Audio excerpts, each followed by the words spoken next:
RMC 6h-9h. Bourdin Direct.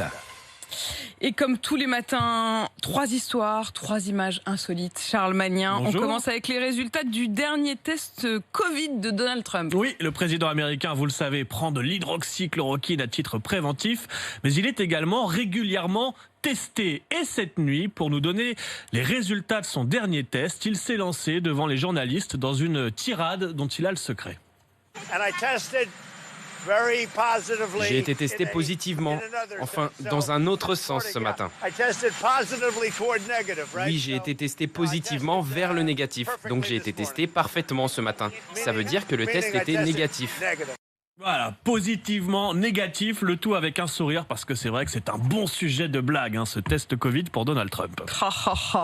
L'idée du jour en Thaïlande, Charles, un ascenseur à pédales. Oui, c'est un centre commercial qui a mis en place ce système ingénieux, appeler l'ascenseur et choisir son étage avec son pied, parce que c'est l'un des casse-têtes du moment. Comment ne pas toucher le bouton de l'ascenseur avec les doigts? Certains, on l'a vu dans l'immeuble, notamment Quentin, ont développé une certaine souplesse avec le coude, mais il y a donc plus ingénieux avec ce système thaïlandais. Pour appeler l'ascenseur, vous appuyez sur la pédale qui est située devant la porte, et puis une fois à l'intérieur, vous avez une pédale pour chaque étage, vous choisissez avec votre pied. Bref, plus besoin d'utiliser ses mains pour s'envoyer en l'air. N'est-ce pas, Charles? L'histoire du jour en Chine, elle déverse une tonne d'oignons devant la porte de son ex-petite amie. C'est radical, hein? C'est radical, la vengeance est un plat qui se mange avec des oignons pour cette chinoise qui a visiblement très mal digéré le fait que son petit ami la quitte quelques jours avant la Saint-Valentin locale le 20 mai dernier.